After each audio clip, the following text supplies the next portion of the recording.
Hi, அனைவருக்கும் இனிய வணக்கம். இன்னைக்கு பிறந்த நாள் கொண்டாடுற, கல்யாண நாள் கொண்டாடுற எல்லாருக்கும் எங்களுடைய மனமார்ந்த வாழ்த்துக்கள். எங்களேன்னு சொல்லிட்டு எங்க உங்க அவக அப்படின்னு நினைப்பீங்க. இவங்க என்ன பண்றாங்கன்னு அடே அம்மா கண்ணாடி போட போயிட்டாங்க. ரெண்டாவது டைம் பாத்தீங்கன்னா 10:30 ஆயிடுச்சு. என்ன கண்ணு தெரியல கிட்டுவாங்க. சும்மாவே நமக்கு கண் பார்வை கொஞ்சம் கம்மியா இருக்குது. தூரத்து எழுத்து தெரியாது, கிட்டத்து எழுத்துதே தெரியுதுன்னு இருக்கிறாங்க. இப்படி கமுத்து வச்சுனா எப்படிமா தெரியும்? இப்படி வச்சா தானே என்னையும் தெரியும். ஏன்னா என்ன வாயை மட்டும் பாக்கட்டும், பேசுறது வாய் தானே, வாய் மட்டும் பாக்கட்டும்னு நினைச்சு வச்சியா? இல்ல தெரியாம தான் நானும் கேக்குறேன். சரி, என்னமோ நினைச்சே மறந்துட்டேன். வியாபாரத்துக்கு கிளம்பிட்டு எல்லாரும் கேட்டா கிளம்பிக்கிட்டே இருக்கும். மணி 10 மணி ஆயிடுச்சு. இதுக்கு போகணும், இந்த இன்சூர் அடைக்க வேற போனோம். அதை போயிட்டு வந்துட்டு தான் நம்ம கிளம்பணும். இன்சூர் வந்து பைக்குக்கும் குட்ஸ், ஓட்டாத பைக்குக்கு வேற இன்சூர் அடைச்சு வைக்கிறாருங்க. அப்புறம் இருக்கிற பைக்குக்கு வண்டி இருந்துச்சுன்னா அதுக்கு இன்சூர் அடைக்கிறதா இல்லையா? அதாவது இன்சூர் அடைக்கிறது 20ஆம் தேதி. இப்ப இன்னைக்கு தேதி என்ன? 2ஆம் தேதியா? 3ஆம் தேதி அடைக்கணும்னா இந்த 2ஆம் தேதியே அடைச்சிடணும். இவருக்கு சனிக்கிழமை போயிட்டு வந்தேன். அங்க ஏதோ அதாவது 3ஆம் தேதி அடைக்க வேண்டியதுக்கு சனிக்கிழமை போனாரு. அடைக்க முடியல, நெட்வொர்க் பிஸின்னு சொல்லவும் இருந்துட்டு வந்துட்டாரு. நேத்து ஞாயிற்றுக்கிழமை கடை இல்ல. இன்னைக்கு திங்கக்கிழமை அடைச்சு விட்டுட்டு தான் வண்டி எடுத்துட்டு போகணுமா. பைக்குக்கு இன்சூர் அடைக்கணுமா, குட்ஸுக்கு இன்சூர் அடைக்கணுமா. இது ரெண்டையும் அடைச்சாத்தே வண்டியை எடுப்பேன். வெறும் சிசிடிவி எல்லாத்துலயுமே ஒரு நாள் தவறுனாலமா புடிச்சுக்கிறாங்க. ஆமா, இந்த அது வந்து மிஷினுக்கு தெரியுமா இன்னைக்கு ஒரு நாள் தான் ஆச்சுன்னு. அது கவர் பண்றது இன்னைக்கு இங்க இன்சூர் இல்லாம ஓட்டுது இந்த வண்டி அப்படின்னு டபக்கு நான் இங்க போய் உட்காந்துட்டு நமக்கு வீட்டுக்கு வாட்ஸ்அப்ல வந்துரும் ஃபைன். சரி, குடிசதே ஓட்டுறோம், ஃபைன் வரும். பைக்க வச்சு பார்க்கத்தானே செய்யறோம், அதுக்கு எதுக்கு ஃபைன் வருது? பார்த்தாலும் சரி, ஓட்டுனாலும் சரி. ஒரு நாளைக்கு எடுத்து இந்த இங்க எங்க வீட்ல இருந்து இந்த சொசைட்டி பத்தி எல்லாம் மெயின் ரோடுக்கு போகாத வண்டி, இந்த சொசைட்டி வரைக்கும் ஓட்டுனாலும் ஓட்டுப்ப. எப்படி நம்ம வீட்டுல கூட்டிட்டு வந்து நீ வேலை போட்டாலும் சரி, வேலை பார்க்கலனாலும் சரி, தாலியை கட்டி கூட்டுறது வீட்டுல வச்சிருக்காமா அந்த மாதிரிதான். எப்படி இல்லம்மா, இப்ப நீ வெளியில வேலைக்கு போற, நீ வேலைக்கு போற, இல்ல நான் வேலைக்கு எல்லாம் போல, வீட்லயே தான் இருப்பேன், ஹவுஸ் ஒய்ஃபா தான் இருப்பேன் சொல்றாங்க பத்தியா? எப்படி இருந்தாலும் பரவாயில்லன்னு கல்யாணம் பண்ணி கொண்டு வந்து வச்சிருக்கிறோம்ல, அந்த மாதிரி தான் ஒரு வண்டி வாங்கி கொண்டு வந்து வீட்டுல வச்சோம்னா ஓட்டுறோம் நமக்கு அதுக்குண்டான உபாதைகளை செஞ்சுக்கிட்டே தான் இருக்கணும். அதை அடைக்கணும்னு சொல்லிக்கிட்டு இருக்கிறாரு. அதை போய் அடைச்சிட்டு வந்துட்டு வேணும் வியாபாரத்துக்கு போக. நான் ஆல்ரெடி கிளம்பியே இருக்கேன். நேரத்துல முடிக்கு சமையல்லாம் நான் முடிச்சிட்டேன், கிளம்பியே இன்னைக்கு காலையில 5 மணி இருக்குங்க. ஏங்க என்னம்மா மணி எத்தனை இருக்கும்? எழுத்து அவ்வளவுதான் போன் இருக்குது, அதை எடுக்க வேண்டியது, எடுத்து பார்க்க வேண்டியது, என்கிட்ட எதுக்கு எழுப்பி கேட்டுக்கிட்டு இருக்கிற அப்படின்னு சொல்லி சொன்னேன். அப்புறம் போன் எடுத்து அந்த போன் எடுத்து பாருங்களேன். ஏன் காலையில போன்ல இந்த லைட்ல முழிச்சாக்கு உனக்கு மட்டும் தான் அப்படி இருக்குமா, எனக்கெல்லாம் அப்படி இருக்காதா? அப்புறம் எந்திரிச்சு பார்த்தா மணி 5:15 என்னமோ. அப்ப எந்திரிச்சு கொஞ்ச நேரம் யோகா பண்ணேன். யோகானா கழுத்து யோகா அந்த மாதிரி. அப்போ கூட நம்மளே தூங்க விடுறாங்க.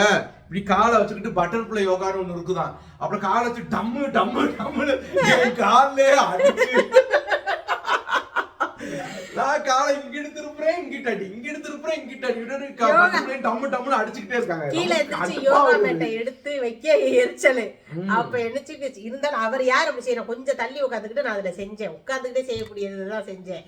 மத்தபடி ஒண்ணு குதிக்கல, ஏறி குதிச்சிருந்தா போச்சு. அந்த ஏறி குதிச்சிருந்தாக்க காலையில எண்ணெய் கொண்டு வச்சிருக்கணும் எங்கேயாச்சும். இவங்க எந்திரிச்சு நான் இப்படி திருப்பி எந்திரிச்சு பாக்குறேன், உங்க கண்ணெல்லாம் திறக்கல, கண்ணை மூடிக்கிட்டே இப்படிங்கிறாங்க டமக் டமக் டமக் டமக்னு அடிச்சுட்டு இருந்தேன்.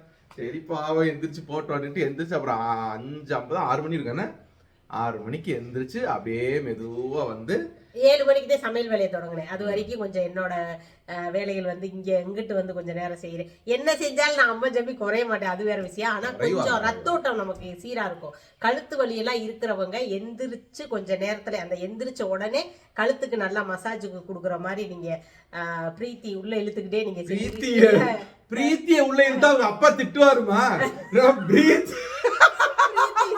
பூச்சை உள்ள இழுத்து அது அப்படியே புடிச்சிருவாரு. இவர் எப்ப பார்த்தாலும் பிரீத்தி ஆர்த்தி நடப்புல திரியுறாரு. இந்த தீய வந்து தெளிவா சொல்லலேன்னு வச்சுக்கோங்க, இந்த அநியாயம் தான் பண்ணுவாரு. சரி, ஓகே, ஆக மொத்தம் செஞ்சு முடிச்சு இருந்தீங்கன்னா நல்லது. எப்படி இருக்கேன்? குப்பத்தில குயிலுக்கு கூடு. ஆமா, ஊர் உலகத்துல யாரோ என்னென்னமோ பாட்டு போடுறாங்க. நாங்க ஒரு பாட்டு வீடியோ போட்டதுக்கு காப்பிரைட் போட்டு எடிட் பண்ண வச்சிருக்கோம். ஜடையை பிடிச்சி இழுத்த மாதிரி ஒரு யூடியூப்ல போட்டு பாத்தீங்களா?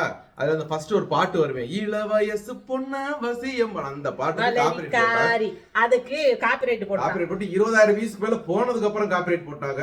சரி, டக்குன்னு அதை டெலீட் பண்ணி வேஸ்ட். அந்த வீடியோ எடுத்து வேஸ்ட். அவங்க என்னென்னலாம் போடுறாங்க வேஸ்ட். அதுக்குதான் யூடியூப்ல இருந்தே ஒரு பாட்டு எடுக்க வேண்டியது இருக்கு. அதுவுமே என்ன ஒன்றும் செய்யலப்பா. நேற்று எடுத்த வீடியோ வேஸ்ட். இன்ஸ்டாவிலேயே வேஸ்ட்டாக தான் ஓடிக்கிட்டு இருக்கு, ஃபேஸ்புக்லேயே வேஸ்ட்டாக தான் ஓடுது. நமக்கு மணி கிடைக்கிறது யூடியூப்லதே. அதுல மட்டும்தான் காப்பிரைட் போச்சு. காப்பிரைட்னு கொஞ்ச நேரத்துல பத்தி ஒரு காப்பிரைட் தானே இருக்கட்டும்னு நினைச்சுக்கிட்டு இருக்காது. +1 ஆடுகாலி குடும்பத்துக்குள்ள வந்தோடனே 50 பேர் +1 கேட்டுருவாங்க போல இருக்கு. எனக்கு காப்பிரைட் கொடுன்னு. அப்போ +1 வந்துகிட்டே இருந்துச்சு. ஐயாமா போதும் பாரு, +1 +2 அப்புறம் பாக்கட்டும் அப்படின்ட்டு டெலிட் பண்ணி விட்டாச்சு. எதுக்கு நம்ம கஷ்டப்பட்டு போட்டு அடுத்தவங்களுக்கு அந்த காசை கொடுப்பானேன்னு கட் பண்ணி விட்டாச்சு. அப்புறம் நிறைய அண்ணன் எப்பவும் போலதான் இருக்காரு. அக்கா முகம்தான் கொஞ்சம் வெள்ளையா இருக்குதே, காரணம் என்ன அப்படின்னு கேக்குறீங்க. சத்தியமா கிடையாது. அது அண்ணன் தான் ரியல்லையே அண்ணன் தான் கலர. உங்களுக்கு தெரியுதா தெரியலையா? என்னடி முழிக்கிறபடி? ஆமா நேத்து காலையில என்ன பண்ணிட்டாங்க, நேத்து அப்போ நான் இப்ப படுத்திருந்தேன். அப்போ இவங்க என்ன பண்ணாங்க, இங்க வந்து உட்காந்து படுத்துட்டு பிக் பாஸ் பாத்துக்கிட்டு இருந்தேன். அப்ப நைட் இவங்க என்ன சொன்னாங்க, எந்திரிச்சு பாத்ரூம் போனாங்க. நான் என்ன பண்ணேன், கையில இந்த ஃபேஸ் வாஷை கொண்டு போனாங்க. நான் இந்த ஃபேஸ் வாஷ் இருக்கு பாருங்க, பான்ஸ் ஃபேஸ் வாஷ், இது இங்க இருந்துச்சு. இந்த இதுல இந்த எடுத்துக்கிட்டு உள்ள போனாங்களா, நான் கையில எடுத்துக்கிட்டு போனோன்னே எனக்கு என்ன தோணுச்சு, ஆஹா டை எடுத்துக்கிட்டு போறானா இவன், டை தான்டா எடுத்துக்கிட்டு போறான் அப்படின்னு வேணுக்குனே உள்ள போயிட்டு தேய்ச்சிட்டு வருவா போல இருக்கு. நைட்டு படுக்க போகும்போது தேய்ச்சி ஆளுக்கு தெரியாம தேய்ச்சிடுவா போல இருக்குன்னு நானும் வெளியில வரணும் இப்படி நின்றுகிட்டே இருந்தேன். என்ன பண்றேன்னு வெளில இருந்தா ஃபேஸ் வாஷ் போட்டு முகத்தை கத்தெல்லாம் கழிட்டு இருந்தாங்க. தூங்க தானே போற ஃபேஸ் வாஷ் கழிட்டு இருந்தேன்னு அப்பத்தே நான் நினைச்சேன். எனக்கே நேற்று ஒரு டவுட் வந்துருச்சு, டை தான் அடிக்கிறாங்க போல இருக்கு அப்படின்னு. ஆனா உண்மையிலே இவங்களுக்கு டையும் கிடையாது, ஒண்ணும் கிடையாது. இன்னைக்கு காலையில கூட ஒரு வீடியோ போட்டு பார்த்துட்டு சைட்ல ஒரு நரைச்ச முடி நீட்டிக்கிட்டு நிக்குதுன்னு நிறைய சொல்லிருந்தாங்க ஒருத்தவங்க கமெண்ட்ல. எப்படிங்க உங்க கண்ணுக்கு தெரியுது? என்னங்க எனக்கு தெரியாததெல்லாம் உங்க கண்ணுக்கு தெரியுது. அதே நான் எங்க இப்படி கமெண்ட் போடுறாங்களே, நெசமாவே இருக்குதா பாருங்க. வந்தா என்ன சரி, ஏன் இந்த நரைச்ச முடியே இருந்தா தான் என்னன்னு நான் கேட்கிறேன். தெரியாம தான் கேட்கிறேன். இருந்தா தான் என்ன, இருந்துச்சுன்னா இருக்குன்னு சொல்லிடலாம் விடுங்க. இப்ப நான் சொன்ன வந்தது ஒண்ணு, இவர் சொல்றது ஒண்ணு. நீ சொல்ல வந்தது சொல்லுமா. அப்ப அக்கா இப்ப கலர் ஆன மாதிரி தெரியுறீங்க, அண்ணன் கருப்பான மாதிரி இருக்காரு. அண்ணன் நீங்க நல்லா கவனிங்க, அண்ணன் ரொம்ப ஒல்லி ஆகிட்டு வர்றாரு. ஏதாவது சுகரா இருக்க போகுது, ஏன்னா முகம் கருக்குது, உடம்பு வத்துது, என்னன்னு பாருங்க அப்படின்னாரு. நீங்க நினைக்கிற மாதிரி எல்லாம் தப்பாலாம் யோசிக்காதீங்க. என் புருஷன் எப்பவும் ஆரோக்கியமா நீண்ட ஆயுளோட என்னைக்கு நல்லா இருப்பாரு. அதே 75 கிலோ தான் இருக்காரு, 76 தான் இருக்காரு. நான் வந்து 67 கிலோ தான் இருக்கேன். 68 வந்தே மறுபடியும் 1 கிலோ கண்ட்ரோல் பண்ணி இப்ப 67க்கு வந்துட்டேன். இன்னும் 1 கிலோ நான் குறைச்சு 66ல மெயின்டைன் பண்ணிக்கிறேன். எப்படியாவது 1 கிலோ குறையதே, எப்ப குறையுதுன்னு தெரியல. அது வேற. 60 கிலோ வரணும்னு எதிர்பார்க்கறாங்க, முடியல. 60 கிலோ வர்றது கொஞ்சம் கஷ்டம். முடியல. 60 கிலோ வந்தா எனக்கு ரொம்ப திருப்தியா இருப்பேன், வர மாட்டேங்குது. என்ன செய்ய? சரி, ஆரோக்கியத்தை கடவுள் கொடுத்துருக்காரேன்னு நினைச்சு சந்தோஷப்பட்டுக்கணும். இன்னொரு விஷயம் என்ன கேட்டீங்கன்னா, நான் என்னைய விட முத்து தான் கலரு, ஆனா போனுக்கு அப்படி தெரியுது. அதாவது நான் தான் நிறைய தடவை சொல்லியிருக்கிறேன், போனு நீங்க எப்பேற்பட்ட ஐபோனு, எந்த போனு, யார் வீட்டு போனு, பெரிய நல்ல சக்கச்சவேன்னு இருக்கிறவங்க ஒரு போன் எடுத்துட்டு வந்து நீங்க கேமராவை பிடிச்சு சாந்தாவை முன்னாடி நிப்பாட்டினீங்கன்னா உங்களோட கலரா சாந்தாதான் தெரிவாங்க, நீங்க கொஞ்சம் டல் அடிச்சுதான் தெரிவிங்க. இது வந்து எப்படின்னா, இது வந்து சாந்தாவுக்கு கடவுள் கொடுத்த ஒரு வரம்னு நினைக்கிறேன். இந்தாமா நீ கருப்புன்னு சொல்றீல, எப்பேற்பட்டவங்க முன்னாடி நின்று ஒரு கேமராவை பிடிச்சாலும் அவங்களுக்கு விட நீதாமா கலரா தெரியுவேன்னு அவர் சத்தியம் பண்ணி கொடுத்துட்டாரு நினைச்சுக்கிட்டு இருக்காரு. கிடையவே கிடையாது. எத்தனை பேருங்க நம்ம பாக்குறோம், எத்தனை நம்ம வந்த உறவுகளே நிறைய பேரு நல்ல பயங்கர சகப்பெல்லாம் வந்திருக்கிறாங்க. அவங்க உடலாம் போட்டோ எடுத்து முடிச்சுட்டு அவங்க போட்டோ எடுத்து பார்த்தோம்னா சாந்தா தான் வெள்ளையா தெரிவாங்க. அவங்க சாந்தாவை கூட கொஞ்சம் டிம்மா தான் தெரிவாங்க. நானே என்ன சாந்தா கூட கேட்பேன், சாந்தா பயங்கர நல்ல பெரிய உருவத்துக்குலாம் இல்ல. நான் தான் ஃப்ரண்ட்ல நின்று கேமரா எடுப்பேன், பேக்ல நின்று எல்லாரும் நிப்பாங்க. பக்கத்துல நிக்கிறவங்க எல்லாம் பார்த்தா சாந்தா தான் எழுத்தாது. அவங்களே கேட்டிருக்காங்க, ஏன் நான் தான் கொஞ்சம் சிவப்பு தான், என்னையோட கலர் கம்மி தான் சாந்தா நீங்க, ஆனா நீங்க பார்க்க நல்ல என்னையோட நல்ல பிரைட்டா தெரியுதீங்களே அப்படின்னு சொல்லி சொல்லுவாங்க. அதுதான் கடவுள் கொடுத்த வரம். அதாவது மேனகாவும் நல்ல கலர் தான். அவங்க மேனகாவுங்க கோயம்புத்தூர்ல இருந்து நமக்கு முறுக்கு கொண்டு வந்தாங்களா ஊருக்கு வரும்போது, அவங்களாம் நல்ல கலர் தான். ஆனா அவங்களோட உட்காந்து நம்ம எங்க மாமியா வீட்டுல உட்காந்து பேசினதுல பாத்தீங்கன்னா அந்த வீடியோல நான் தான் கலரா தெரியுறேன்னு எல்லாரும் சொன்னீங்க. ஆமா, எங்க அம்மாவும் வச்சுட்டு நம்ம ஒரு வீடியோ சரியான கலரு. எங்க அத்தை கலர் எல்லாம் பாத்தீங்கன்னு வச்சுக்கோங்க, அப்படி அவ்வளவு கலரா இருப்பாங்க எங்க அத்தை. அவங்களோட உட்கார்ந்து இருக்கும் போது நான் டம்மியத்தான் தெரியுறேன் நான் நினைக்கிறேன். ஆனா இவர் தான் சொல்லுவாரு, கிடையாது நீ தான் நல்லா தெரியுறேன்னு. அது என்னமோ தெரியல, அது கேமரா பேசுன்னு கடவுள் எனக்கு கொடுத்துருக்காருங்க.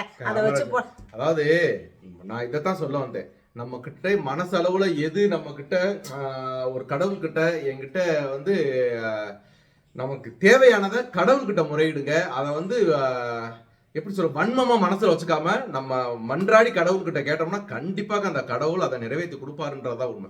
உலகம் மொத்தம் என்னை வந்து நல்ல, ஆனால் பிரியதவங்க சொல்லுவாங்க எப்படின்னா கோட்ரஸ் இருக்கும்போது இந்த டிக்டாக் இந்த யூடியூப்லாம் வர்றதுக்கு முன்னாடி ஒரு நாள் கடவுள் என்கிட்ட வர எந்திரிச்சு கேட்டார்னா 3 வரம் கேட்பாரு. என்ன சந்தா கேட்ப அப்படின்னு இப்ப இல்ல, கல்யாணம் பண்ண புதுசுல இருந்து கேட்டேன்னு வச்சுக்கோங்களேன், என்ன சொல்லுவாங்க 3 தான் சொல்லுவாங்க. ஃபர்ஸ்ட் எடுத்தோடனே நோய் நொடி இல்லாத ஜீவிதம், எங்க குடும்பத்துல எல்லாருக்கும் நோய் நொடி இல்லாத ஜீவிதம், நல்லா உழைச்சு சாப்பிடக்கூடிய தெம்ப கொடுக்கணும் எனக்கு. 2வது கேட்ட உடனே என்ன சொல்லுவாங்க தெரியுமா, எங்க போனாலும் வியாபாரம் டெய்லி 5000 10,000 வியாபாரத்தை கொண்டு வந்து கொட்டிக்கிட்டே இருக்கணும், எங்க போனாலும் வியாபாரம் கொடுத்துடணும் அப்படின்னு சொல்லிடுவாங்க. 3வது என்னமா, 3வது நான் சொல்லுவேன், நீங்க சிரிப்பீங்க, சொல்லுவேன் என்ன சொன்ன, நல்ல செவப்பா நல்ல செவப்பா ஒல்லியா இருக்கணுங்க, அது மட்டும் எனக்கு கிடைச்சிட்டா போதுங்கன்னு சொல்லி சொல்லுவாங்க. அதனாலதான் இப்ப ஒன்ன நிறைவேற்றி கொடுத்துருக்காரு. கேமரால பார்த்தோன்னா சிகப்பா ஆயிடுறது மாதிரி, இன்னும் அதே மாதிரி கேமரால கொஞ்சம் ஒல்லியா ஒல்லியா செவப்பாத்தமா செவப்பாத்தே இருக்கிற போதுமா. அதனால கண்டிப்பா எங்க தங்க ஒண்ணும் ஆகலைங்க. எங்க தங்கத்து மேல இருந்த அக்கறைனால நீங்க என்ன கேர் எடுத்து பார்க்க சொன்னீங்க. அவங்களுக்கு இவ்வளவு லென்த்தா பேசிட்டோம், சாப்பாடே கொடுக்க மாட்டேங்கிறாங்க. ஆமா, வலிச்சுதே நக்குறாரு சட்டியோட. நேத்தெல்லாம் நெய்ச்சோற என் மையன்னு பார்த்தா சொல்லக்கூடாது, இருந்தாலும் சொல்றேன், எல்லாரும் 3 நேரம் சாப்பிடுவாங்க. நேத்து இவங்க 2 பேரும் சேர்த்து 5 நேரம் சாப்பிட்டாங்க. உடம்ப பத்தி எல்லாம் இல்லவே இல்ல. நான் 5 நேரம் சாப்பிட்டேன், இவர் இல்ல என் பையன். ஆனா நான் வந்து ஒரே நேரம் தான் சாப்பிட்டேன், 5 மணிக்கு சாப்பிட்டேன். அதுக்கப்புறம் ஃபுல்லா வெள்ளரிக்காவும் கேரட் தான். ஆனா நிதினுக்கும் எனக்கும் ஒரு பழக்கம், சாந்தாவுக்கும் சின்னவனுக்கும் ஒரு பழக்கம் ஒரே மாதிரி. என்னன்னு கேட்டீங்கன்னா, சாப்பாடு வந்து கொஞ்சம் நல்லா இருந்துச்சு, ஒரு பிரியாணி இந்த மாதிரி ஐட்டம்ஸ் ஒரு நல்லா இருந்துச்சு, அது சைவமா இருந்தாலும் அசைவம் நல்லா இருந்துச்சு அப்படின்னா பிரகதியா இருக்கட்டும் நிதினா சாந்தாவா இருக்கட்டும் நினைச்சு போட்டு சாப்பிட்டுக்குவாங்க. ஆனா நானும் நிதினும் எப்பேற்பட்ட சாப்பாடா இருந்தாலும் அந்த கரெக்டா அந்த அவ்வளவுதான் அது மாதிரிதான் சாப்பிடுறது எப்பவுமே. போதும்னா போதும். இப்போ அடுத்தவங்க வீட்டுக்குலாம் போயிட்டு ஏதாவது சாப்பிடணும்னு சொன்னா அங்க வேண்டாம் சொல்லிட்டு இங்க வந்து சட்டியை சொரண்டுவோம், அது வேற காரியம். அது நாங்க எங்க 2 பேத்துக்கு, எனக்கும் சரி என் பிள்ளைய 2 பேத்துக்குமே இருக்கு. கல்யாணக்கார வீட்டுக்கெல்லாம் போனா வயிறார சாப்பிடணும்ல, வேண்டாம். ஒரு வீட்டுக்கு விருந்துக்கு போனா அந்த போடுற சோறே வேண்டாம். நம்ம அப்பதான் சோறு வாங்குவோம்னு இப்படி தேடுவோம், பக்கத்துல இருக்க இலையெல்லாம் எடுத்துட்டு எந்திரிச்சிருவாங்க. நீங்க வச்சுக்கிட்டே இருந்தா சோத்தை சாப்பிடணும் பார்த்து வேடிக்கை பார்த்து எந்திரிச்சதுக்கு அப்புறம் நம்ம கூப்பிட்டு வாங்கி நம்ம அடுத்து நமக்கு பின்னாடி ஆள் நின்னுகிட்டே இருப்பாங்க, சாப்பிட்டாங்களா எந்திரிங்க நாங்க உட்கார்றதுக்கு அப்படி நின்னுகிட்டு இருப்பாங்க. நம்ம எப்படிங்க கேக்குறதுன்னுட்டு போதும் சொல்லிட்டு வேண்டாண்டி எந்திரிச்சு வீட்டுக்குதே வந்துருப்போம், சோறு இருக்கான்னு பாருடி அப்படின்னு பாரு. அது அப்படி ஒரு பழக்கம். ஆனா சாந்தா என்ன தெரியுமா, நம்ம சாப்பிட்டுட்டே இருக்கோம், பின்னாடி யாரும் தள்ளினா கூட கொஞ்ச நேரம் இருங்க இன்னொரு வாட்டி வாங்கி சாப்பிட்டு அவங்க சொல்லிடுவாங்க, சொல்லிட்டு சாப்பிட்டுட்டு தான் எந்திரிப்பாங்க. சாப்பிடுறதா எந்திரிக்கிறதா, வந்ததே சாப்பிடுறதுக்கு சாப்பிட முடியல. கல்யாணக்கார வீட்டுக்கு எதுக்குங்க போறோம், மொய் எழுதி சாப்பிட்டு வரேன். அப்ப மொய் எழுதிட்டோம், எழுதின மொய்க்கு நம்ம சாப்பிட்டு வரணுமா வேண்டாமா, சாப்பிடணும். இம்புட்டுக்கு நிறைய எல்லாம் சாப்பிட மாட்டாங்க, ஃபர்ஸ்ட் பந்திக்கு மட்டும் செகண்ட் பந்திக்கு மட்டும் தான் வாங்குவாங்க, முட்டுன்னு தான் வாங்குவாங்க. இலையில போட்டுட்டு போயிருவாங்க, மத்த இலைய டாட்டா சொல்லிட்டு. சரி விடுங்க, நாங்க இப்படித்தான் பேசிக்கிட்டு இருப்போம். அப்புறம் இன்னைக்கு சமையல் என்ன ஏதுங்கிறத ஷார்ட்ஸ்ல பாத்துருப்பீங்க. இருந்தாலும் சொல்லிருமா லென்த் வீடியோலயுமே, ஷார்ட்ஸ் பார்க்காதவங்க தெரிஞ்சுக்கட்டுமே. இல்ல பாத்துருப்பாங்க, ஷார்ட்ஸ் தான் பெரும்பாலும் பாப்பாங்க. ஏன் வாயிட்டு சொல்றதுக்கு என்ன பண்ணுவாங்க, ஒண்ணு இல்லங்க, பாசி பருப்பும் முட்டைக்கோசும் போட்டு கூட்டு மாதிரி வச்சேன். கத்திரிக்காய் பொரியல் வச்சேன், நம்ம வீட்டு செடி கத்திரிக்காய் பறிச்சுட்டு வந்தாரா, அதை வச்சு பொரியல் வச்சேன். உருளைக்கிழங்கு பொரியல் வச்சேன். எப்படிக்கா 1 மணி நேரத்துல சமைக்கிறீங்கன்னு கேட்டா அது பழகிருச்சு, அதனால சமைச்சிடுறேன். ட்ரை பண்ணி பாருங்க, எல்லாரும் சமைக்கலாம். சமைக்கக்கூடிய பெண்கள் நிறையவே இருக்காங்க, இன்னும் 1/2 மணி நேரத்துல சமைக்கிறவங்களே இருக்கிறாங்க. நம்ம அவங்கள பார்க்கும்போது நான் ஒரு டம்மி தான், அதை வச்சு யோசிக்கிறேன். நம்ம ஊர்லலாம் வேலைக்கு போறவங்க இருப்பாங்க, சித்தால் வேலைக்கு போறவங்க இருப்பாங்க, பஞ்சு மில்லுக்கு வேலைக்கு போறவங்க இருப்பாங்க, கார்மெண்ட்ஸ்க்கு வேலைக்கு போறவங்க இருப்பாங்க, தையலுக்கு போறவங்க வேலைக்கு இருப்பாங்க, எக்கச்சக்கமான பேர் இருக்காங்க. அவங்களுக்கு எல்லாம் வந்து எங்க ஊர்ல பிரிவுடுற வேலைக்கு வரவங்க இருப்பாங்க.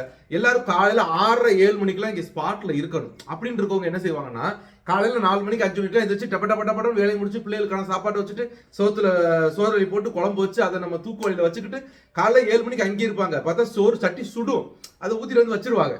அவங்களாம் எந்திரிச்சு வந்து 1 மணி நேரத்துக்குள்ள 1/2 மணி நேரத்துக்குள்ள சமைச்சு முடிச்சுட்டு அவங்க வேலைகளுக்கு வர்றவங்களாம் இருக்கத்தான் செய்வாங்க. இப்போ வீட்டில் இருக்க ஹவுஸ் ஒய்ஃப் என்ன செய்வாங்கன்னா, சரி லைக் ஒரு காலையில டிஃபன் மட்டும் நம்ம செஞ்சு முடிச்சு சாப்பிட்டுட்டு மத்தியானத்துக்கு பொறுமையா இருந்து பார்ப்போமே அப்படின்னு பொறுமையா அவங்களும் நினைச்சாங்கன்னா 1/2 மணி நேரம்ல 1/4 மணி நேரத்துக்குள்ள செஞ்சு முடிக்கிறவங்க இருக்கதான் செய்வாங்க. கண்டிப்பா இது ஒண்ணு ஒரு பெரிய ஜென்மசஸ்திரம் இல்லை அப்படின்னு நம்ம நினைக்கலாம். ஓகேவா, சரி நாங்க போட்டு வளவலன்னு இருக்க வரும்போல இவரும் போய் அடைச்சிட்டு வரட்டும். அடைச்சிட்டு வந்துட்டு 1 மணி ஆனாலும் வியாபாரத்துக்கு போகணும்னு நான் நினைச்சிருக்கேன். என்ன நடக்குதோ எப்படி இருக்குதோ தெரியல, பாத்துக்கலாம். 1 மணிக்கு கழிச்சு வந்தா போதும்னு சிம்பாலிக்கா சொல்லிட்டு இருக்காங்க. அப்படி இல்ல 1 மணி நேரம் 1 மணிக்குனாலும் போகலாம்னு நான் நினைச்சிருக்கேன். சரி ரைட், நடப்பதெல்லாம் நன்மைக்கு. ஓகேவா? சரி ஓகேங்க, பாருங்க, பத்திரமா இருங்க. பாய்.